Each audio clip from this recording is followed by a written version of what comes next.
कैवल्य उपनिषद एउटा आकांक्षा हो परम स्वतन्त्रताको। कैवल्यको अर्थ हो चेतनामा यस्तो क्षण आइपरोस् जब म पूर्ण रूपमा एक्लो रहूं तर मलाई एक्लोपन नलागोस्। एक्लो भए पनि अर्कोको अनुपस्थितिको अनुभूति नहोस्। मात्र म मात्र बाँचूं तर यस्तो पूर्ण बनूं कि कुनै पनि अर्कोले मलाई पूरा गरिदिनु परोस् भन्ने पीडा नै नहोस्। कैवल्यको अर्थ हो केवल म मात्र बाँकी रहूं तर यस्तो अवस्थामा पुगूं कि मेरो अस्तित्वमै सबै समाहित भइजाओस्, मेरो अस्तित्व नै पूर्ण बनोस्। यो मानवको एउटा गहिरो चाहना हो, आत्माका गहिरा तहमा लुकेको। सारा दुःख सीमाको दुःख हो, सारा दुःख बन्धनको दुःख हो, सारा दुःख यही हो म अधुरो छु, म अपूर्ण छु र मलाई पूरा हुनका लागि थाहा छैन कति कति कुरा चाहिन्छ। तर सबै कुरा पाएकै भए पनि म पूरा हुन सक्दिन, मेरो अधुरोपन रहिरहन्छ। सबै कुरा पाएकै भए पनि म अधुरो नै रहन्छु। त्यसैले मानिसभित्र एउटा आकांक्षा जन्मिन्छ जसलाई हामी धर्म भन्छौं। कि कहीं यस्तो त छैन म जुन जुन वस्तुहरू पाउन खोज्दैछु ती पाउँदा पनि जब पूर्णता प्राप्त हुँदैन त्यो पाउने यात्रै व्यर्थ र गलत हो। त्यसैले सुरु हुन्छ कि यस्तो कुनै बाटो छ जहाँ म वस्तुहरू पाएर होइन आफै पूरा भएर बाँच्न सकूं, जहाँ मलाई कुनै वस्तुको आवश्यकता नै नपरोस्। जसले पनि गहिरो खोज गरेका छन् उनीहरूले देखे मानिस तबसम्म आनन्द पाउँदैन जबसम्म उसको कुनै पनि आवश्यकता अरूको भरमा हुन्छ। जबसम्म अर्को आवश्यक छ तबसम्म दुःख रहन्छ। जबसम्म मेरो सुख अर्कोमा निर्भर छ तबसम्म म दुखी नै रहन्छु। जबसम्म म कुनै पनि कारणले अरूमा निर्भर छु तबसम्म म परतन्त्र छु र परतन्त्रतामा आनन्द सम्भव छैन। यदि हामी सबै दुःखहरूको सार निकालौं भने त्यो परतन्त्रता हो र सबै आनन्दहरूको सार स्वतन्त्रता हो। यस परम स्वतन्त्रतालाई हामीले मोक्ष भन्यौं, यसैलाई निर्वाण भन्यौं र यही परम स्वतन्त्रतालाई हामीले कैवल्य भन्यौं। तीन कारणले यसलाई मोक्ष भन्यौं किनभने त्यहाँ कुनै बन्धन हुँदैन। यसलाई निर्वाण भन्यौं किनभने त्यहाँ म पनि रहदिन, मात्र अस्तित्व रहन्छ।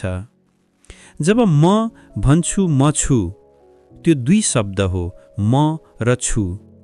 तर जब निर्वाण हुन्छ म पनि हराउँछ, मात्र छु बाँकी रहन्छ। मको भाव रहँदैन, केवल अस्तित्व मात्र रहन्छ। र यसलाई कैवल्य भन्यौं किनभने त्यो क्षणमा केवल म मात्र हुन्छु, अर्थात् सबै कुरा म भित्र समाहित हुन्छन्। आकाश मेरो भित्र हुन्छ, चन्द्र सितारा मेरो भित्र चल्छन्, सृष्टिहरू मेरो भित्र बनिन्छन् र भट्किन्छन्। म फैलन्दै ब्रह्माण्डसँग एक भएको हुन्छु, म ब्रह्म भएको हुन्छु। त्यसैले यसलाई कैवल्य भनिन्छ। यो कैवल्य उपनिषद यही परम स्वतन्त्रताको खोज हो, त्यस यात्राको जिज्ञासा र अनुसन्धान हो। यसको प्रारम्भ एउटा प्रार्थनाबाट हुन्छ। यो कुरा बुझ्न जरुरी छ किनभने कुनै पनि यात्रा सामान्यतया प्रयासबाट सुरु हुनुपर्छ, प्रार्थनाबाट होइन। तर उपनिषद सुरु हुन्छ प्रार्थनाबाट। त्यसमा गहिरा सङ्केतहरू छन्। पहिलो कुरा, जुन कुरा हामी खोज्न निस्केका छौं त्यो हाम्रो प्रयासले मात्र पाइने कुरा होइन। तर यसको अर्थ यो पनि होइन कि बिना प्रयासै पाइन्छ। यही सबै धर्म र साधनाको गाँठो छ। हामी जुन कुरा खोज्न गएका छौं त्यो कुरा हामीभन्दा धेरै ठूलो छ। जसरी जेलमा कैदी स्वतन्त्रता खोज्दैछ, कैदी जो जन्जिरमा बाँधिएको छ, स्वतन्त्र आकाश खोज्दैछ, तर कैदी सीमित छ, कमजोर छ, त्यसैले उसलाई बाँध्न सकिएको हो। यदि उसको सामर्थ्य असीमित हुन्थ्यो भने ऊ कैदी नै हुन्थेन। त्यसैले केवल उसको प्रयासले सम्भव हुँदैन। तर यसको अर्थ यो पनि होइन कि बिना प्रयासै सम्भव हुन्छ, किनभने यदि कैदी आफ्ना जन्जिरसँग राजी भएर सुत्यो भने विश्वको कुनै शक्ति उसलाई मुक्त गर्न सक्दैन। ऊ एक्लैले मुक्त हुन सक्दैन र विश्वको सबैभन्दा ठूलो शक्ति पनि बिना उसको सहकार्य उसलाई मुक्त गर्न सक्दैन। त्यसैले धर्मको गहिरो समस्या यो हो, मानिस मुक्त हुन सक्छ, उसले प्रयास गर्नुपर्छ, तर प्रयासभन्दा अघि उसले आफूभन्दा ठूलो अस्तित्वलाई पुकार्नुपर्छ। प्रयासभन्दा अघि प्रार्थना आवश्यक हुन्छ। प्रार्थना नै पहिलो प्रयास हो, तर त्यो प्रयास जस्तो देखिँदैन। प्रार्थनाको अर्थ हो तँ गर, प्रार्थनाको अर्थ हो तँ सहायता दे, तँ मेरो हात सम्हाल, तँ मलाई बाहिर निकाल। तर प्रार्थना यतिमै रोकियो भने त्यो काम गर्दैन। यदि प्रार्थना गरेर कैदी सुत्यो भने ऊ कहिल्यै कारागारबाट बाहिर निस्कदैन। प्रार्थना मात्र प्रारम्भ हो, एक आउने प्रयासको सङ्केत। प्रार्थना आवश्यक छ, पर्याप्त होइन। प्रयास अनिवार्य छ, तर त्यो पनि पर्याप्त होइन। जहाँ प्रार्थना र प्रयास एक आपसमा मिल्छन् त्यहाँ विराट ऊर्जाको जन्म हुन्छ, जसले असम्भवलाई पनि सम्भव बनाउँछ। प्रार्थनाको अर्थ हो म विराट अस्तित्वसँग सहायता माग्छु। प्रयासको अर्थ हो म त्यस विराटसँग चल्न तयार छु। प्रार्थनाको अर्थ तँ मलाई उठाऊ, प्रयासको अर्थ म आफ्नो सम्पूर्ण शक्ति लगाएर उठ्ने प्रयास गर्छु। प्रार्थनाको अर्थ मलाई थाहा छ म आफ्नै शक्तिले उठ्न सक्दिनँ, मलाई तेरो आवश्यकता छ। र प्रयासको अर्थ यदि म उठ्न चाहदिनँ भने तेरो अनुकम्पाले पनि मलाई उठाउन सक्दैन। त्यसैले म उठ्नेछु, आफ्नै खुट्टामा उभिनेछु, यी जन्जिरहरू तोड्ने प्रयास गर्नेछु। तर म बुझ्छु म कमजोर छु र तेरो सहयोग बिना केही पनि सम्भव छैन। त्यसैले उपनिषद सुरु हुन्छ प्रार्थनाबाट। त्यो प्रार्थना पनि अनौठो छ, थोरै गम्भीर, थोरै हैरान पार्ने। ऋषिले प्रार्थना गरेका छन्, मेरो अङ्ग वृद्धि पाउन्, मेरो वाणी, मेरो घ्राण, मेरा आँखाहरू, मेरा कानहरू बलशाली हौन्, मेरा इन्द्रियहरू शक्तिशाली बनौन्। हे परमात्मा, यो सुन्दा अचम्म लाग्छ। जो ब्रह्मको खोजमा निस्केको छ ऊ त इन्द्रिय बलशाली बनाउन खोज्दैछ। हामीले त सधैँ सुनेका छौँ, जसले त्यहाँ पुग्न चाहन्छ उसले इन्द्रियहरूको दमन गर्नुपर्छ। तर यो उपनिषद ऋषि उल्टो कुरा गर्दैछन्। उनले भनेका छन्, हाम्रा इन्द्रियहरू बलशाली बनाऊ हे परमात्मा। हाम्रो दृष्टि तीक्ष्ण होस्, हाम्रो श्रवण प्रखर होस्, हाम्रो वाणी शक्तिशाली होस्। अब सोच्नुपर्ने कुरा हो, यो ऋषि पागल हो कि हामी नासमझ? हाम्रो मनमा गहिरो रूपमा यो धारणा बसिसकेको छ, परमात्मा र संसार बीच विरोध छ। तर होइन, परमात्मा र संसार बीच कुनै विरोध छैन। यदि विरोध हुन्थ्यो या त संसार मात्र रहन्थ्यो या परमात्मा मात्र रहन्थ्यो। यदि विरोध हुन्थ्यो जीवन असम्भव हुन्थ्यो। त्यसैले जो परमात्मालाई धेरै मान्छ ऊ भन्छ संसार माया हो, र जो संसारलाई मान्छ ऊ भन्छ परमात्मा झुठो छ। तर दुवैको मान्यता एउटै भूलमा आधारित छ। उनीहरू दुवै सोच्दछन् कि परमात्मा र संसार विरोधी हुन्, तर होइन, दुवै एउटै हुन्। दुवै एउटै अस्तित्वका दुई रूप हुन्। कैवल्य उपनिषद एउटा आकांक्षा हो, परम स्वतन्त्रताको। कैवल्यको अर्थ हो चेतनामा यस्तो क्षण आइपरोस् जब म पूर्ण रूपमा एक्लो रहूं, तर मलाई एक्लोपन नलागोस्। एक्लो भए पनि मलाई अर्कोको अनुपस्थितिको अनुभूति नहोस्। यदि म मात्र बाँकी रहेँ तब पनि म यस्तो पूर्ण बनूँ कि मलाई पूरा गरिदिने अरू कोही चाहिँदैन भन्ने पीडा नै नहोस्।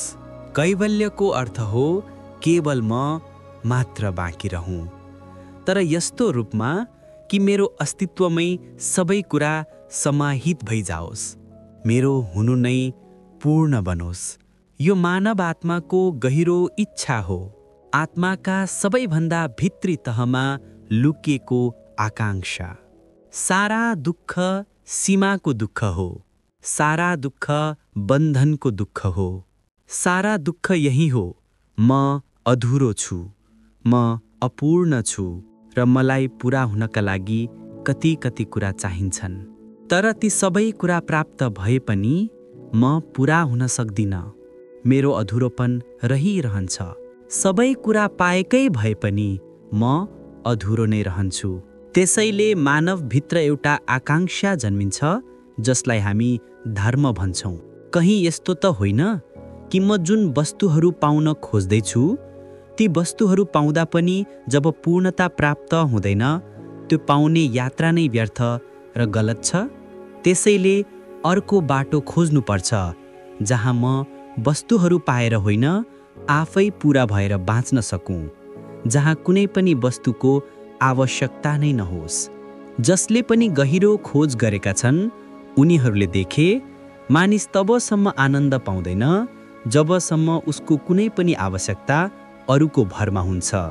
जबसम्म अर्को आवश्यक छ तबसम्म दुःख रहन्छ। जबसम्म मेरो सुख अर्कोमा निर्भर छ तबसम्म म दुखी नै रहन्छु। जबसम्म म कुनै पनि कारणले अरूमा निर्भर छु त्यसैबीच म परतन्त्र छु र परतन्त्रतामा आनन्द सम्भव छैन। यदि हामी सबै दुःखहरूको निचोड निकालौँ भने त्यो परतन्त्रता हो र सबै आनन्दहरूको सार स्वतन्त्रता हो। यस परम स्वतन्त्रतालाई हामीले मोक्ष भन्यौँ, यसैलाई निर्वाण भन्यौँ र यही परम स्वतन्त्रतालाई हामीले कैवल्य भन्यौँ तीन कारणले। यस स्वतन्त्रतालाई मोक्ष भन्यौँ किनभने त्यहाँ कुनै बन्धन हुँदैन। यसलाई निर्वाण भन्यौँ किनभने त्यहाँ म पनि रहिदिन, मात्र अस्तित्व रहन्छ। जब म भन्छु म छु त्यो दुई शब्द हुन्छ, म र छु।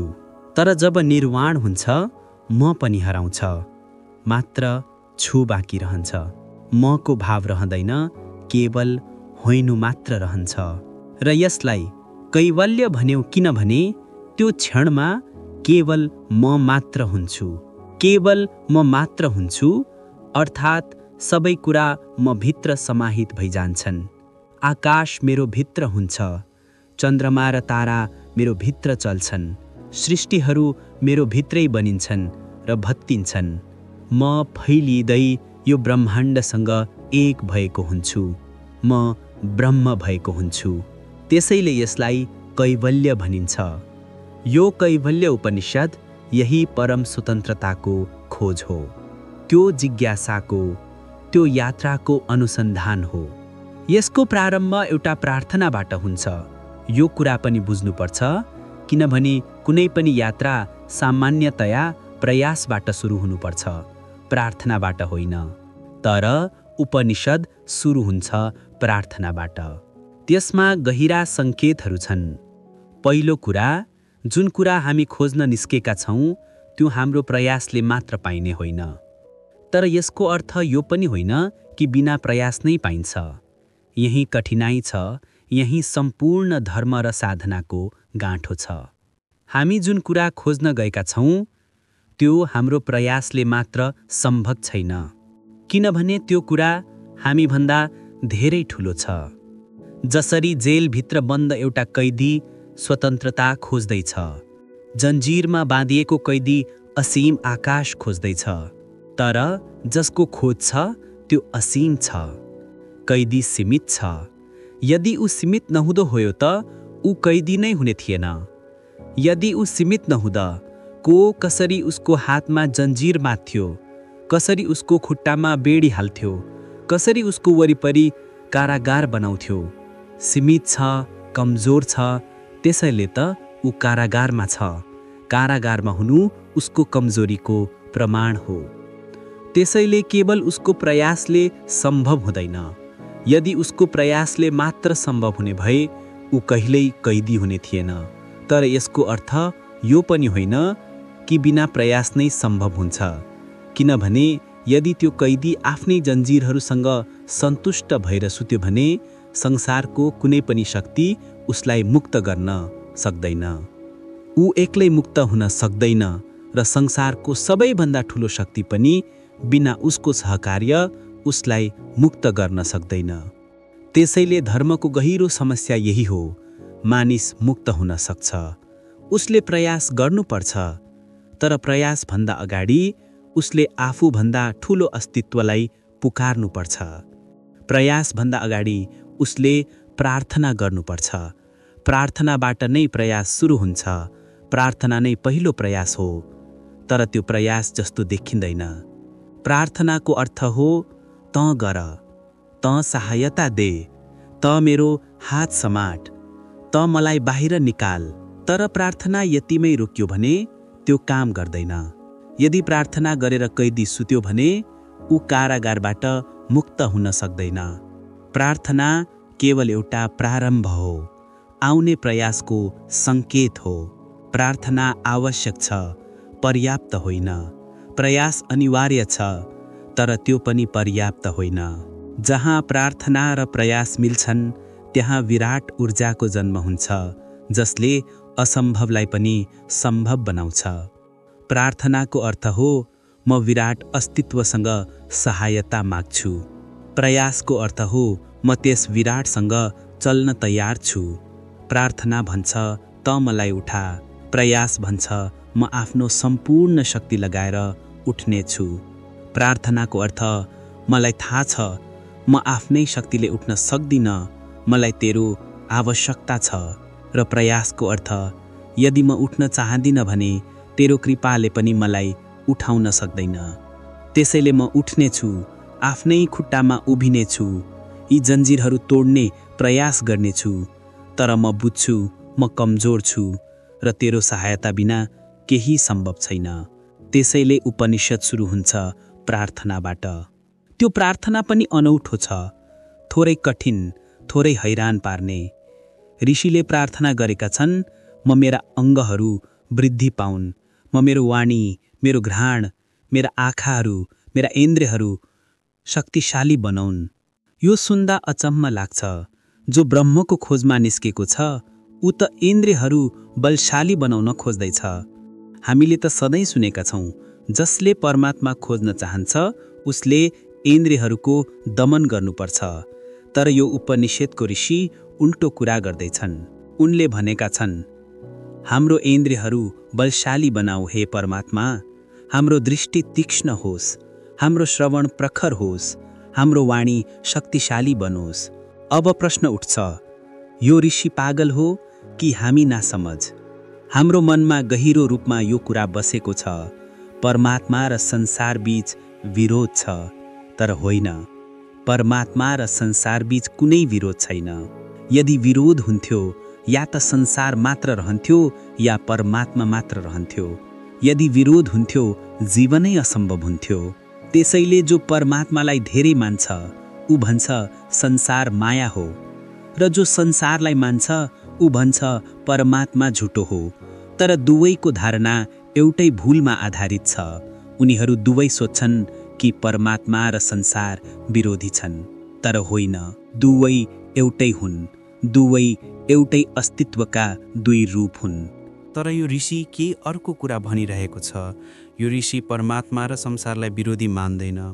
यो ऋषि इन्द्रिय र आत्मालाई विरोधी मान्दैन। परम ज्ञानको खोजका लागि पनि यो ऋषि इन्द्रियहरू शक्तिशाली हुन् भन्ने प्रार्थनाबाट यात्रा सुरु गर्छ। कुनै विरोध छैन, हुनै सक्दैन, सम्भवै छैन। परमात्मा र संसार बीच विरोध त टाढाको कुरा, द्वैत पनि छैन, द्वन्द्व पनि छैन। परमात्मा र संसार दुई छुट्टै चिजहरू पनि होइनन्। संसार भन्छौँ हामी त्यो परमात्मालाई जो हाम्रो इन्द्रियबाट समातिन आउँछ, र परमात्मा भन्छौँ त्यो संसारलाई जो हाम्रो इन्द्रियबाट समातिन आउँदैन। यो ऋषि अद्भुत प्रार्थना गर्दैछ। ऊ भन्छ, अहिले म तसँग भित्रबाटै तैँलाई समात्न देऊ भनेर दोस्रो प्रार्थना गरौँ भने सानो मुखले ठुलो कुरा भन्ने जस्तै हुनेछ। अहिले त म यत्तिकै प्रार्थना गर्छु कि ती इन्द्रियहरू जसबाट तिमी केही संसार सरह समातिनुहुन्छ यति वृद्धि पाउन् कि संसारमै जहाँ जहाँ हेरेँ त्यहीँ तिमी देखिन थालो। मेरी आँखाले यस्तो वृद्धि पाओस् कि जब म रुख देखौँ, रुख मात्र नदेखियो, तिमी पनि त्यसभित्र बढ्दै देखियो। र जब मेरा कानले बाणी सुनुन्, ओठबाट जन्मने शब्द मात्र नआओस्, ओठ बिनै सदा निनादित भइरहने त्यो बाणी पनि सुनिन सकोस्। र जब मेरा हातले कसैलाई छोउन्, देह त छोइन्छ नै, तर मेरा औँलाले देहभित्र लुकेको आत्माको स्पर्श पनि पाउन्। त्यसैले मेरी इन्द्रियहरूलाई बलिया बनाऊ, त्यसैले मेरी इन्द्रियहरूलाई वृद्धि देऊ। अनौठो दृष्टि हो। आजको मनोवैज्ञानिक पनि यसको सहयात्री छ। ऊ भन्छ, जसको इन्द्रियहरू जति संवेदनशील र जति जीवन्त छन् उति नै जीवनमा लुकेका कुरा उसको अनुभूति र झलकमा आउन थाल्छन्। इन्द्रियहरूलाई मारेर हामी यत्तिकै भन्छौँ हामी संसारका दुश्मन हौँ, र हामी यो पनि भन्छौँ संसारमा जति कोसिस गरे पनि तिमी देखिनुहुन्न, त्यसैले हामी आँखै फोडिदिन्छौँ, कानै बन्द गरिदिन्छौँ। हामी इन्द्रियहरूलाई दिनहीन र क्षीण बनाइदिन्छौँ, सुक्खा पारिदिन्छौँ। हामी तिमीलाई भित्रैमै खोज्नेछौँ। तर अलिक बुझौँ, जसलाई हामी बाहिर पनि खोज्न सकिएन, जो कि सरल थियो, त्यसलाई के भित्र खोज्न सकिन्छ? र फेरि बाहिर र भित्र भनेर हामी जे बाँड्छौँ के ती दुई हुन्? मेरो घर बाहिरको आकाश र मेरो घरभित्रको आकाश के ती दुई छुट्टा छुट्टै हुन्? र मेरो श्वास बाहिर जाने र भित्र आउने के ती दुई हुन्? मेरो भित्र जो समाएको छ र मेरो बाहिर जो फैलिएको छ के तिनीहरू दुई हुन्? र बाहिर यति विराट फैलिएको छ त्यहाँ पनि म अन्ध छु र तिमी देखिनौ भने मेरो भित्रको सानो बिन्दुमा म तिमीलाई कसरी भेटौँ? ऋषि भन्छ, पहिले तैँले मेरी इन्द्रियहरू बलिया बनाइदे, मेरी इन्द्रियहरूलाई शक्ति दे, ताकि इन्द्रिय मार्फत म त्यो पनि अनुभव गर्न सकूँ जो मेरी कमजोर इन्द्रियको पकडमा अहिलेसम्म आएको छैन। यो हिम्मतको प्रार्थना हो। कमजोर क्षणहरूमा यो उपनिषद लेखिएको होइन। भारतको मानसिक इतिहासमा एक शक्तिशाली समय पनि थियो जब कुनै जाति आफ्नै पूर्ण मेधा र आत्मामा ज्वलन्त हुन्थ्यो। त्यति बेला वक्तव्यहरू बलशाली हुन्थे, र जब कुनै जाति युवा, ताजा, उँचोतिर उड्दै अवस्थामा हुन्छ, जब त्यसका प्राणहरूमा सूर्योदयको क्षण हुन्छ, त्यतिखेर कुनै पनि चिज अस्वीकार गरिँदैन, सबै स्वीकारिन्छ। र त्यति बेला त्यो जातिको आत्मामा यस्तो सामर्थ्य हुन्छ कि यदि विषलाई पनि अँगाल्छ भने अमृत बन्छ। उसले जसलाई छातीमा च्याप्छ त्यो काँडो भए पनि फुल बन्छ, जस बाटोमा पाइला राख्छ त्यही सुन बिच्छिन्छ। तर फेरि कमजोर क्षणहरू पनि आउँछन् जातिहरूका। भारत करिब 2-2.5 हजार वर्षदेखि कमजोर र दीन क्षणमा बाँचिरहेको छ, उधारमा बाँचिरहेको छ। मानव सूर्यास्त भइसकेको छ, सूर्योदयको मात्र सम्झना बाँकी छ। अँध्यारो छाएको छ, मन दिनहीन भएको छ, पाइला राख्न डर लाग्छ, नयाँ बाटोमा हिँड्न भय लाग्छ, पुरानै गोरेटोमा घुमिरहनु राम्रो लाग्छ। नयाँ सोच, नयाँ विचार, नयाँ उडान कहाँबाट पनि हिम्मत जोड्दैन। यस्ता कमजोर क्षणमा अमृत पिउन पनि डर लाग्छ, कतै विष नहोला। अपरिचित, अन्जान, थाहै छैन यसबाट म बाँच्छु कि मर्छु, र आत्मा सबै कुराबाट सुक्किन थाल्छ, सानो हुन थाल्छ। सब छोड, सबबाट बचौ भन्ने भाव आउँछ। यही बचावट र छोडाइमा सबै चिज सुक्किन थाल्छन्। हामी जसलाई तथाकथित त्याग भन्छौँ, त्यस त्यागका पनि दुई अवस्थाहरू छन्। एक शक्तिशालीहरूको त्याग, उनीहरूले तिनै चिज छाड्छन् जसलाई अनुभवले व्यर्थ पाउँछन्।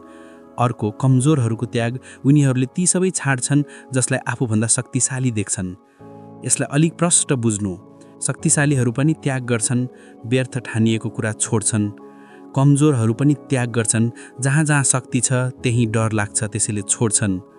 शक्तिशालीहरूले पनि इन्द्रिय छोडेका छन्, तर डरले होइन, किनकि उनीहरूले अझ गहिरो अनुभवका ढोका खोलिसके, भित्री आँखाहरू प्राप्त गरिसके, त्यसैले बाहिरी आँखाहरू बन्द गर्न समेत सक्षम भए। उनीहरूले भित्री अनुभूतिको ढोका यस्तो खोलिदिए कि अब साधारण इन्द्रिय र तिनको उपयोगको आवश्यकता नै रहेन। कमजोरहरूले पनि इन्द्रिय छोडेका छन्, तर भयका कारण आँखा बन्द गरिदिए कहीँ रूप देखियो र आत्मा बहला कि, कहीँ स्पर्श भयो भने संयम नष्ट होला कि, कहीँ मधुर बाणी कानैमा पर्यो भने चित्त डोल्ला कि। कमजोरहरूले पनि छोडेका छन्, शक्तिशालीहरूले पनि। तर शक्तिशाली त्यस बेला छोड्छन् जब उत्कृष्ट उपलब्ध भइसकेको हुन्छ, त्यसपछि निकृष्टको आवश्यकता नै रहँदैन। यो ऋषि ती दिनहरूको कुरा गर्दैछ जब यस जातिको प्रतिभा जीवन्त, जागृत, स्वस्थ, युवा थियो। त्यति बेला ऋषि साहसका साथ भन्दिन्थे, हे परमात्मा, मेरी इन्द्रियहरू बलिया बनाऊ। यसको अर्थ आत्मा यति बलियो छ कि इन्द्रियसँग डराउनु पर्ने कारण छैन। हामी तिनीहरूको उपयोग गर्न सक्छौँ, हामी तिनीका मालिक हुन सक्छौँ, हामी तिनीहरूको साध्य होइन साधनको रूपमा उपयोग गर्न सक्षम छौँ। इन्द्रियहरूको वृद्धिको यस प्रार्थनामा जीवन र आत्माको एकताको सूत्र लुकेको छ। जीवन एउटा वर्तुल हो, हामी बाहिरबाट गएर पाऊँ वा भित्रबाट गएर पुग्ने ठाउँ एउटै हो। यो वर्तुल बाहिर खोज्दै गयौँ भने पनि भित्र पुगिन्छ, भित्रै खोज्दै गयौँ भने पनि बाहिर पुगिन्छ। किनकि जसलाई हामी बाहिर भित्र भनेर बाँडिरहेका छौँ त्यो आफैमा नबाँडिने अविभाज्य अखण्ड छ। हामी जहाँबाट सुरु गरे पनि हुन्छ, तर यो उपनिषदको ऋषि बाहिरबाट सुरु गर्दैछ। यस बाहिरबाट सुरु गर्नमाथि अरू कारणहरू पनि छन्। पहिलो, मानिस स्वभावै बहिर्मुखी छ, त्यसैले जहाँ मानिस छ त्यहीँबाट सुरु गर्नु उचित हो। जे सहजै भइरहेको छ त्यहीलाई किन साधना नबनाऊँ, असहजतिर किन ढल्कियौँ? इन्द्रियहरूले देखिरहेका छन् त्यसका लागि किन प्रार्थना नगरौँ र किन प्रयास गरौँ कि यी यत्तिको देखुन् कि अदृश्य पनि दृश्य बनौँ? कान सुन्दैछन्, यी कानहरूको शक्ति किन नबढाउँ कि सधैँ अनसुनै लुकेका परोक्ष ध्वनि सुन्न सकूँ? यी आँखाको तीक्ष्णता किन नबढाउँ, यी संवेदनाको गहिराई किन नबढाउँ कि जे देखिँदैन त्यसको पनि झलक पाऊँ? मानिस जहाँ सहज उभिएको छ त्यहीँबाट किन नआरम्भ गरौँ? मानिसको स्वभावबाट किन नआऊँ? उपनिषदहरू अत्यन्त स्वाभाविक छन्, अत्यन्त सहज छन्। उपनिषद अस्वाभाविक होइनन्, असहज होइनन्। उनीहरू त्यस्तो विवादमा रमाउँदैनन् जहाँ मानिसलाई अनावश्यक उल्टोपुल्टो हुनुपर्छ। सिधै मानिस जस्तो छ उपनिषदलाई स्वीकार छ, त्यो मानिसलाई नै निखार्न सकिन्छ। उपनिषद भन्दैन ढुङ्गालाई फ्याँक किनकि यो हिरा होइन, उपनिषद भन्छ यसलाई निखार, सफा गर, तरास, यही हिरा छ। यसैमा हिरा लुकेको छ, प्रकट हुन सक्छ। आज ढुङ्गा देखिन्छ, तरासेपछि हिरा हुन्छ। फ्याँक नदेऊ, बदलाउ, रूपान्तरण गर। मानिस इन्द्रियहरूको जोड हो। जस्तो मानिस छ र जसलाई हामी मन भन्छौँ त्यो पनि इन्द्रियहरूकै सङ्कलन हो। जस्तो मन छ, यदि हामी भित्र खोज्न जाउँ हामी इन्द्रिय बाहेक के छौँ र? हाम्रा सबै इन्द्रिय अनुभवहरूको योगफल नै हाम्रो ज्ञान हो। यो हाम्रो अवस्था हो, हाम्रो अन्तिम होइन, हाम्रो परम अवस्था होइन, यो आजको अवस्था हो। यसलाई किन निखार्ने? त्यसैले ऋषि परमात्मासँग पहिलो प्रार्थना गर्छ, जति पनि मेरो ज्ञानका साधन छन्, मेरी इन्द्रियहरू, त तिनीहरूलाई प्रखर गर। उपनिषद ब्रह्मरूप हुन्, मबाट ब्रह्मको त्याग नहोस्, ब्रह्मबाट मेरो त्याग नहोस्, त्यसैमा रत भएर मलाई उपनिषद धर्म प्राप्त होस्। यति नै सी प्रार्थना हो। सबै उपनिषद ब्रह्मरूप हुन्। यी थोरै शब्दमा दुई कुरा भनिएका छन्, सबै उपनिषद ब्रह्मरूप हुन्। भारतीय मनीषाले सधैँ एक दृष्टि सम्हालेको छ, अनेकान्तको दृष्टि, एकान्त आसक्तिको विरोधी दृष्टि, एक्लै यही ठिक भन्ने आग्रहलाई नासम्झी ठानेको दृष्टि। उचित त के हुन्थ्यो कि यो ऋषिले भन्नु पर्थ्यो कैवल्य उपनिषद ब्रह्मरूप हो, भन्नु पर्थ्यो यो उपनिषद ब्रह्मरूप हो, तर ऋषि भन्छ सबै उपनिषद ब्रह्मरूप हुन्। बेसर्त सबै उपनिषद ब्रह्मरूप हुन्। र उपनिषद भन्नुको अर्थ केवल ती किताब मात्र होइनन् जसलाई हामी उपनिषद भन्छौँ। उपनिषद शब्दको अर्थ हो रहस्य। उपनिषद शब्दको अर्थ हो ती रहस्यमय कुञ्जीहरू जसले परमात्माको ढोका खोल्छन्। त्यसैले जब ऋषिले भने सबै उपनिषद ब्रह्मरूप हुन्, ऊ भन्न खोज्दैछ ती सबै रहस्य पथ, ती सबै मार्ग, ती सबै शब्द, ती सबै शास्त्र जो कसैले परमात्माको ढोका खोल्छ तिनीहरू सबै ब्रह्मरूप हुन्। यो कुरा रमाइलो छ किनकि शास्त्रलाई, शब्दलाई, रहस्यलाई, पथलाई ब्रह्मरूप भन्नु दुई कुरा मनमा राख्ने जस्ता छन्। ब्रह्म त अरूप हो, ब्रह्मको कुनै रूपै छैन, ब्रह्मको कुनै आकारै छैन। ब्रह्मको त हामी कुनै धारणा पनि बनाउन सक्दैनौँ, उसको वरिपरि कुनै रेखा तान्न सक्दैनौँ, कुनै परिभाषा बनाउन सक्दैनौँ। ब्रह्म त निराकार हो, अस्तित्व नै निराकार हो। तर जस जस रहस्यवादीहरूले त्यस निराकारको वरिपरि रेखा तान्न खोजे, रेखाले उसलाई घेर्न सक्दैन। रेखा तान्दा पनि ब्रह्मको रहस्य खुल्दैन। तर ती रेखाहरूले त्यो काम गर्छन् जो मानिसहरू केवल रेखा आकारमै बुझ्न सक्छन्। तिनीहरूलाई रेखा शून्यतिर लैजानको लागि एउटा सहारा। जसले निराकारलाई सिधै बुझ्न सक्दैन उसको हातमा हामी आकार दिन सक्छौँ र आकारबाट आकारबाट बिस्तारै निराकारको यात्रामा लैजान सक्छौँ। आकार दिएर बिस्तारै आकार नै फुकाउन सकिन्छ। सानो बालकलाई हामी खेल्न एउटा खिलौना दिन्छौँ। खिलौनासँग उसको प्रेम भाक्लो बन्छ। त्यो बालक खिलौना बिना राति सुत्नै सक्दैन। रातमा आँखा खुल्दा खिलौना नपाए त्यस्तै व्याकुलता हुन्छ जस्तो कुनै प्रेमीलाई प्रेमी प्रेमिकाबाट टाढिदा हुन्छ। तर छिट्टै एउटा दिन आउँछ खिलौना कुनामै लडिरहन्छ। तर एउटा रमाइलो कुरा छ, खिलौना त कुनामै रहन्छ, तर खिलौनाबाट जुन प्रेमको अनुभूति भयो त्यो साथ लागिरहन्छ। खिलौनाबाट बनेको प्रेमको नाता, जुन सम्बन्ध, जुन प्रतीति, जुन अनुभव, प्रेमको जुन ढोका खुलेको थियो त्यो साथ रहन्छ। खिलौना भोलि कतै पर्थ्यो होला, फेरि यादै नआउला, तर जब यो कसैलाई फेरि प्रेम गर्छ याद राख त्यो प्रारम्भिक खिलौनाको दान पनि उक्त प्रेममा मिसिएको हुन्छ। तर हुन सक्छ यो बच्चा देहले मात्र ठुलो भयो, मनले फेरि बच्चै रह्यो। फेरि उसले कसै मान्छेसँग प्रेम गर्यो अनि खिलौना जस्तै रोयो। पूर्ण रूपमा बिर्सिदियो। जसको लागि यति रोएको थियो उसलाई पनि एक दिन छोडिसकेको थियो, फेरि उसका बारेमा यादै समेत रहेन। त्यो खिलौना कहाँ छ पत्तो समेत छैन। तर यदि यो बच्चा भित्रबाट पनि ठुलो भयो, देह मात्र होइन मनले पनि प्रौढ भयो, एउटा भित्री परिपक्वता आयो, त्यो दिन बाहिरको खिलौना जस्तै बाहिरको मान्छेलाई पनि बिर्सला। तर तब पनि बाहिरको व्यक्तिसँग बनेको प्रेमको नाता, सम्बन्ध, रस अझ सघन भएर भित्र भरिन्छ। यो प्रेम कुनै दिन भक्ति बन्न सक्छ र जो दिन यो प्रेम भक्ति बन्छ र भगवानीतिर बग्छ त्यो दिन न त ती बाँकी प्रेमीहरू सम्झन्छ, न त ती खिलौनाहरू बाल्यकालका हुन् कि यौवनकालका, तर तिनीहरूको दान भने रहन्छ। तर भक्ति पनि पूर्ण तबसम्म हुँदैन जबसम्म भक्तै भगवान नबनिदिन्छ। र एक दिन अन्तिम खिलौना भगवान पनि छोडिन्छ अनि बाँकी रहन्छ जो यी सबै अनुभवहरूबाट चुहिएर बाँकी रह्यो, प्रेम। सबै खिलौना छोडिन्छन्, तर खिलौनाबाट जसलाई पाउन सहयोग भेटियो त्यो बचेर जान्छ। सबै रूप छोडिन्छन्, तर जो अरूप प्रेम हो त्यो बिस्तारै सङ्ग्रहित हुँदै जान्छ। एक दिन यस्तो आउँछ भक्त प्रेम मात्र रहन्छ, सबै प्रेमी हराउँछन्। त्यस दिन ऊ भगवान भइदिन्छ। यस्तै गरेर ऋषिले भनेका छन् सबै उपनिषद ब्रह्मरूप हुन्। उनीहरू ब्रह्म होइनन्, ब्रह्मरूप हुन्। उनीहरू रेखा हुन् जसको अनुभव हुँदै हुँदै कुनै दिन रेखा मुक्तमा प्रवेश हुन्छ। उनीहरू शब्दका, सिद्धान्तका, शास्त्रका सीमा हुन्, तर ती सीमाभित्र असीमतिरको इसारा छ।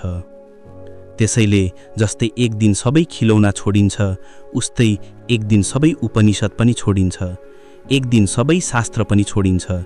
जो शास्त्रलाई नै समाते कस्से बस्छ, बुझ तिमी भुलमा पर्नुभयो। शास्त्र त छोडिनकै लागि हो, उनीहरू केवल इसारा हुन्, सङ्केत हुन्। समात्नु उपयोगी छ, तर त्यसभन्दा पनि धेरै उपयोगी छ छोड्नु। तर दुनियाँमा दुई किसिमका नासम्झ छन्। एक जो भन्छन् जब छोड्नै त समाउँ किन, अर्का जो भन्छन् जब समाते भने छोडौँ किन। यी दुवै उस्तै, फरक केवल शीर्षासन जस्तो, मौलिक भेद छैन। पहिला भन्छन् हामी समात्दैनौँ, तर सम्झ त्यो बालक जसलाई कहिल्यै खिलौना दिइएकै छैन, जसलाई कहिल्यै प्रेमै भएन, जसलाई कहिल्यै भगवानको धारणै दिइएको छैन, त्यसबाट आशा नगर कि उसको जीवनमा त्यो घडी आउला जहाँ ऊ भगवान स्थिति, भगवत्ता प्राप्त गरोस्। असम्भव हो, किनकि अनुभवतिर जाने सबै बाटा, अनुभव त अरूप हो, तर अनुभवका माध्यमहरू भने रूप आकारमै आउँछन्। सत्य अरूप हो, तर सत्यतिरका इसारा शब्द हुन्, रूप हुन्। ऋषिले भने सबै उपनिषद ब्रह्मरूप हुन्। सबै मार्ग, सबै शास्त्र, सबै रहस्य, मानिसले आजसम्म गरेका सबै इसारा सबै ब्रह्मरूप हुन्। सबैले ब्रह्मलाई रूपायित गर्छन्। उसलाई जसलाई रूपायित गर्नै नसकिन्छ उसको लागि होइन, तीका लागि जो रूप बाहेक अरू केही बुझ्न सक्दैनन्। ब्रह्मरूपको अर्थ जति मेरो सीमा छ, जहाँसम्म मेरी बुद्धि र मेरी इन्द्रिय पुगी बुझ्न सक्छन् त्यहाँसम्म बुझाउन गरिएको प्रयत्न। कारागारमा बन्द एउटा मानिस छ, आकाश टाढा छ, उड्न सक्दैन, ऊ झ्यालबाट मात्र हेर्न सक्छ, झ्यालमा पनि सिङ्कचे छन्। जति आकाश देखिन्छ सिङ्कचेमा टुक्रिएको देखिन्छ, झ्यालको चौखटमा बाँधिएको देखिन्छ। आकाशमा कुनै बन्धन छैन, कुनै चौखट छैन, कुनै सिङ्कचे छैनन्, तर कारागारमा बसिरहेको कैदीलाई झ्यालबाट देखिएका क्रसबारयुक्त टुक्रेहरू नै आकाश हो। यदि उसले कहिल्यै बाहिरको आकाश देखेको छैन भने ऊ भन्छ आकाश 2 फिट चौडा, 4 फिट अग्लो, यति सिङ्कचेले ढाकिएको, यति चौखटले घेरिएको। यदि उसले आकाश देखेको छैन भने यही सिङ्कचे घेरिएको आकाशमै सूर्योदय हुन्छ। सूर्य सिङ्कचेमाथि आएको बेला चौखटभित्र देखियो भने ऊ भन्छ सूर्योदय भयो। त्यसै चौखटभित्र 5 मिनटमै सूर्यास्त पनि होला। पृथ्वीको वास्तविक सूर्योदय सूर्यास्तसँग त्यसको सिधा सम्बन्ध नहुँदा झ्यालसँग हुन्छ। त्यसैले ऊ भन्छ सूर्योदय हुन्छ अनि 5 मिनटपछि सूर्यास्त। फेरि ऊ भन्छ सूर्योदय अघि पनि धेरै बेर उज्यालो रहन्छ, सूर्यास्तपछि पनि धेरै बेर उज्यालो रहन्छ। कहिल्यै कुनै चराले झ्याल बाहिर उड्दा उसलाई जति आकाश देखिन्छ उति मात्र चराको उडान देखिन्छ। ऊ भन्छ चराहरू जन्मिन्छन् र फेरि लीन हुन्छन्। के उसको जानै बिल्कुलै गलत हो? गलत त हो तर बिल्कुलै गलत होइन। के उसको जानै बिल्कुलै सही हो? सही त हो तर बिल्कुलै सही होइन। उसको जानै सीमित छ, उसकी गल्ती पनि सीमित छ। उसकी गल्ती आकाशमाथि चौखट चढाइदिनु। जति आकाश देखिरहेको छ त्यति त ठिकै देखेको, तर उति नै आकाश हो भन्यो भने भुल हुन्छ। उपनिषद ब्रह्मरूप हुन्, तर जसले उपनिषदलाई नै ब्रह्म मानेर समाते त्यसबेला भुल हुन्छ। उसले चौखटलाई नै ब्रह्म मानेको भयो। ब्रह्मरूप मानेर सम्झ्यो भने भुलको सम्भावना रहँदैन, किनकि त्यसको अर्थ हो हामी सम्झिरहेका छौँ रूप त उसको होइन, रूप त हामीलाई देखिएको हो, हाम्रो आँखाले दिएको हो, हाम्रो सीमाले बनाएको हो, त्यो उसको होइन, हाम्रै दिएको परिभाषा हो। ऋषि भन्छ मबाट ब्रह्मको त्याग नहोस्। यो ठुलो पीडाको कुरा छ। ऋषि जान्दछ त्याग हुँदै हुँदै हुन्छ। ऊ भली भाँति जान्दछ म धेरै चाहन्छु कि उसको त्याग नहोस्, ऊ मेरो स्मरणबाट नछुटोस्, म उसलाई नबिर्सुँ, उसँगको मेरो हात छुट्टेला, यो डर सधैँ रहन्छ। तर क्षणमै बिर्सिन्छौँ, स्मरण टुटिरहन्छ, ख्यालै बिर्सिन्छ, ब्रह्म पनि छ भने। त्यसैले ऋषि भन्छ मबाट ब्रह्मको त्याग नहोस्, म उसलाई नबिर्सु, नछोडौँ, यही प्रार्थना हो।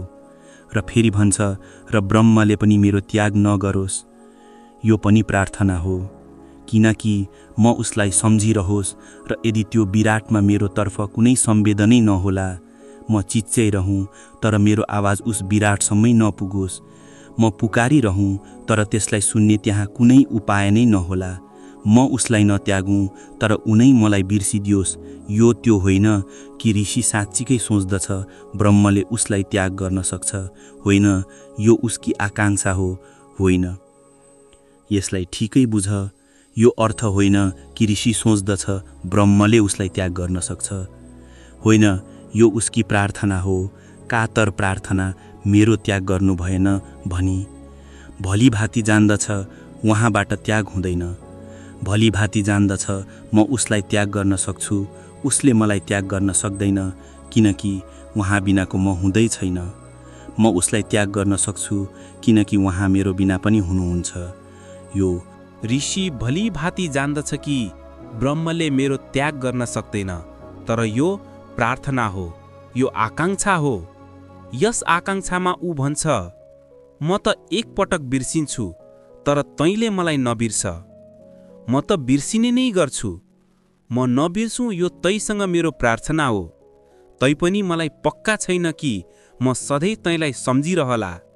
म आफूलाई राम्ररी चिन्छु, म तिमीलाई बिर्सिरहन्छु, तर तैँले मलाई नबिर्स। मेरो बिर्सुनुमा पनि मेरो केही मेटिँदैन। म तिमीलाई बिर्सुँ तैपनि म रहिरहनेछु, तर तैँले मलाई बिर्स्यौ भने त्यसपछि मेरो कुनै अस्तित्व नै बाँकी रहँदैन। यो अत्यन्त आँसुले भरिएको कातर प्रार्थना हो। यो ब्रह्मको स्वरूपको सूचना होइन, यो केवल ऋषिको हृदयको सूचना हो।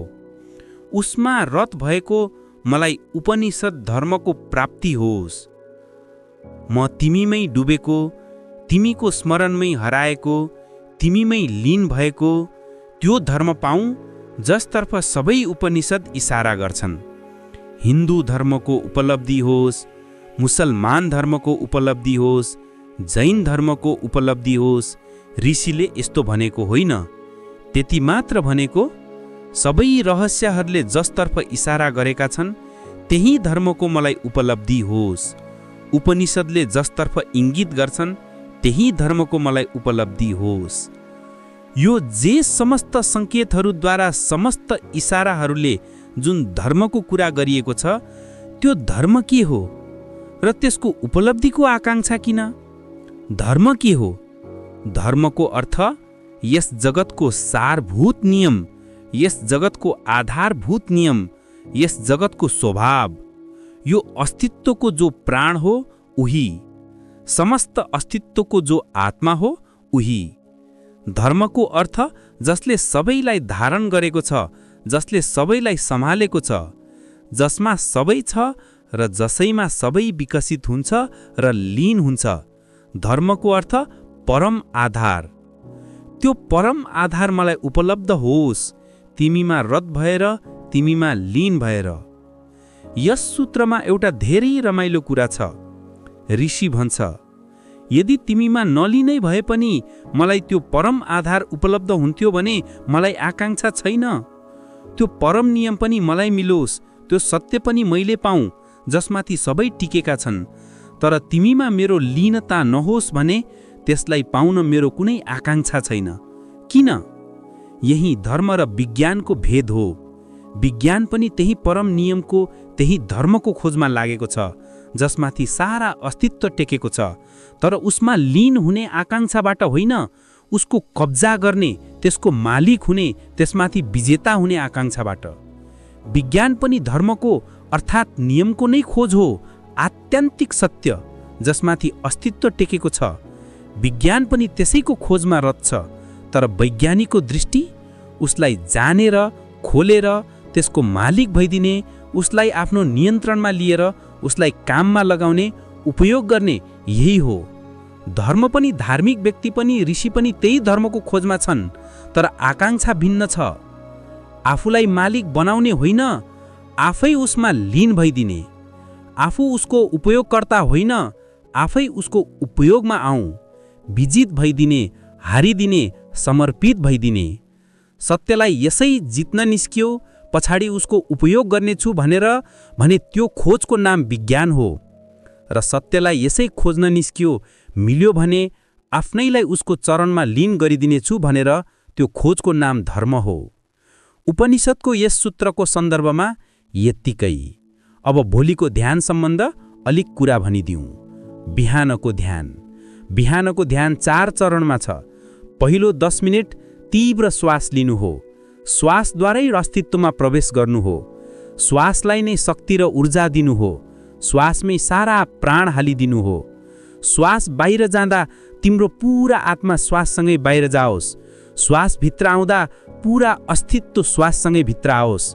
यति तीव्रताले श्वास लिनु हो कि सबै बिर्सनु हो, केवल श्वास मात्र रहोस्। तिमी मानौ श्वास नै भयौ। 10 मिनटको यो तीव्र श्वासले तिम्रो भित्र ती शक्तिहरू जगाइदिन्छन् जो सुतेकी छन्। ती ऊर्जाहरू उठाइदिन्छ, सक्रिय गरिदिन्छ, जसलाई तिमीले कहिल्यै छोएकै छैनौ। तर कन्जुसाई, कृपणता चल्दैन। यस्तो नसोच, बिस्तारै लिन्छु, धेरै नजागोस् भने थोरै त जाग्ला। होइन, बिल्कुल नजाग्छ। किनकि जाग्ने प्रक्रिया एउटा सीमापछि मात्र सुरु हुन्छ। जस्तै पानी तताउँदा 100 डिग्री पुगेर मात्र बाफ बन्छ। यस्तो नसोच 30 डिग्रीमा थोरै बाफ, 50 मा आधा बाफ। गणित यहाँ काम गर्दैन। बाफ 100 डिग्रीमै बन्न थाल्छ। अब 100 डिग्री के हो? पानीको लागि त एकै हो। कहाँ पनि तताओ, 100 मै बाफ। तालाबको पानी होस्, नदीको होस्, कुवाको होस्, धाराको होस्, पानीले म कुवाको, म धाराको भनेर जिद्द गर्दैन। मानिससँग अर्को कठिनाइ व्यक्तित्व छ। प्रत्येक मानिस फरक फरक डिग्रीमा बाफ बन्छ, अर्थात् प्रत्येकको 100 डिग्री फरक फरक। त्यसैले म तिमीलाई किनेर भन्न सक्दैन तिम्रो 100 डिग्री कति, तर एक कुरा पक्का, तिमी आफै जाँच्न सक्छौ। तिमीले आफूलाई बिल्कुल नबचाए भने तिमी 100 डिग्रीमा छौ। प्रयासमा आफूलाई पुरै हालेको छौ भने, भली भाँति आश्वस्त छौ म कतै रोकिएको छैन भने तिमी 100 डिग्रीमै छौ। यसमा अरू कसैको सरोकार छैन, तिम्रै कुरा हो। त्यसैले छिमेकी के गर्दैछ त्यो चाहिँ प्रश्न होइन, तिमी आफै बुझ म आफूलाई पुरै दाउमा लगाइरहेको छु कि छैन। यदि पुरै लगाइरहेको छौ भने तिमी 100 डिग्रीमा छौ, फेरि चिन्ता छैन। यो पनि हुन सक्छ छिमेकीले तिमीभन्दा बढी श्रम उठाइरहेको छ तर 100 डिग्रीमा छैन, किनकि ऊ अझै आफूलाई बचाइरहेको छ। र यो पनि हुन सक्छ अरू कसैले तिमीभन्दा कम मेहनत उठाएको छ तर 100 डिग्रीमा छ, यदि उसले आफूलाई पुरै हालेको छ। त्यसैले अरूको चिन्ता नगर, आफ्नै भित्र बुझ म आफूलाई पुरै दाउमा लगाइरहेको छु। ध्यान जुवा हो। अरू जुवामा हामी केही अरू राख्छौँ, ध्यानमा आफै राख्छौँ। त्यसैले यो जुवारीको काम हो, व्यापारीको होइन। व्यापारीलाई चिन्ता हुन्छ जोखिम कम होस्, नाफा कमै भए पनि होस्। जुवारी चाहिँ भन्छ नाफा पुरै होस्, चाहे घाटा पुरै किन नहोस्। यही जुवारी व्यापारीको भेद। ध्यान व्यापारीको काम होइन, शुद्ध जुवारीको काम हो। ऊ आफैलाई पुरै लगाइदिन्छ, जे हुनुपर्छ होस्। एउटा फरक, बाहिरको जुवामा लाभ सायदै कहिले हुन्छ, सायद भन्छु किनकि भ्रम बाँचिरहन्छ। कहिलेकाहीँ हुन्छ कि यथार्थमा त हुँदैन। जित भए पनि ठूलो हारको सुरुवात। भित्री जुवा बिल्कुल उल्टो, यसमा हार भए पनि आउँदाको जितको प्रारम्भ हो। ध्यानी कहिले हार्दैन, धेरैचोटि हार्छ, अन्ततः जित्छै। महावीरले पहिलो दिन जिते, बुद्ध मोहम्मद क्राइस्ट पहिलो दिन, कसैले होइन। सबैले खराब हार्छन्, अन्ततः जित्छन्। त्यसैले पहिलो चरण पुरै शक्ति 10 मिनेट तीव्र श्वास, फेरि दोस्रो तीव्र श्वासपछि ऊर्जा जागेपछि सब ऊर्जा बाहिर फ्याँकिदिनु हो। जुन बाटोबाट जान चाहन्छ जाओस्, देह उफ्रियोस्, कुदोस्, नाचोस्, राओस्, चिच्चाओस्, आवाज निकालोस्। बिल्कुल विक्षिप्त जस्तो लागे त्यसबेला पनि नरोकिनु, पुरै ढिलो छोडेर सहयोगी बन्नु। देहलाई बिल्कुल पागल हुन चाह्यो भने बिल्कुल पागल हुन दिनु। किन? किनकि हाम्रो भित्र कति कति पागलपन सञ्चित छ, थाहा छैन। अहिले नगर्नु, यो बिहानको लागि भनिएको बिहान हुँ। पुरै पागल हुन दिनु। पुरै पागलको अर्थ कुनै भय नराख। म के गर्दैछु? म चिच्चाइरहेको? म कलेजको प्राध्यापक? म के गर्दै? म डाक्टर? म उफ्रेर? कुनै बिरामीले देख्यो भने डाक्टर बिरामीबाट डराउँछ, अध्यापक विद्यार्थीबाट, व्यापारी ग्राहकबाट, जसलाईबाट तिमी डराउँछौ। पागल हुनुको अर्थ अब म डर छोड्छु, निडर भएर जे हुन चाहन्छ पुरै हुन देऊ। किन? किनकि हाम्रो भित्र कति कति कचरा जम्मा छ। हाम्रो समाज व्यवस्था अहिले पागलपन डिस्पोज गर्ने होइन, सङ्ग्रह गर्ने हो। जस्तै घरको फोहोर कुनामा थुपार्दै थुपार्दै एक दिन घरै फोहोर, घणाइला जगै नबस्ला। हामी यही आफूसँग गर्छौँ मनको फोहोर, क्रोध, बेइमानी, घृणा, हाँसो, रुनु सबै थुपार्दै। बिस्तारै यति थुप्रिन्छ सम्हाल्नमै जीवन सकिन्छ। कहीँ बाहिर ननिस्कियोस् भनेर डर यति बढ्छ, आफ्नै भित्र हेर्नै छोड्छौँ, कहीँ देखिला भन्ने डर। ध्यानमा ती मात्र छिर्न सक्छन् जसले यो कचरा बाहिर फाल्न तयार छन्। बाहिर फाल्न बित्तिकै सबै हलुका। त्यसैले दोस्रो चरण रेचन, सब बाहिर फ्याँक, भित्र स्वच्छता ल्याऊ। साहस बिना फाल्न सकिन्न। एक पटक फाल्यौ तिमी अरू मानिस भइसक्यौ। तेस्रो चरण हुँको आवाज, सतत 10 मिनेट नाच्दै कुद्दै हुँको ध्वनि। यो हुँ एउटा हत्थौडा जस्तो चोट चाहिन्छ। तिम्रो शरीरको काम केन्द्र नजिक बस्ने शक्ति, जसलाई योगले कुण्डलिनी भन्छ, आजका वैज्ञानिक बडी इलेक्ट्रिसिटी भन्छन्, त्यो त्यहीँ लुकेकी। हुँको जोरदार ध्वनिले त्यहीँ चोट, त्यो लुकेकी सुतेकी शक्ति सक्रिय। पुराना ऋषिहरूले भनेका जसरी सर्प कुण्डली मारेको चोट लागेपछि फणा उचालेर उठ्छ, कुण्डली खुल्छ, पुरै पुच्छरको भरमा उठेदेखि उस्तै हाम्रो भित्र पनि शक्ति छुपेको चोट परेपछि उठ्न थाल्छ। तर चोट त्यतिखेर मात्र देऊ जब तिम्रो भित्र पागलपन बाहिर फ्याँक्ने क्षमता आएको होस्, नत्र पागलपन बिचैमा शक्ति उठ्यो भने तिमी बिल्कुल पागल हुन सक्छौ। धेरै साधक किन पागल? किनकि उनीहरूले कुण्डलिनी जगाउन थाले गहिरो स्वच्छता बिना। त्यसैले पागल यो वैज्ञानिक संवेदनाको कमी हो। स्वच्छता पहिले अनिवार्य, त्यसैले 2 चरण स्वच्छ गर्न। पहिलो, सब शक्तिहरू जगाउन। दोस्रो, जगेका शक्तिसँग टक्करिएकाहरू बाहिर फ्याँक्न। त्यसपछि तेस्रो, तल्लो छिपेको कुण्डलिनी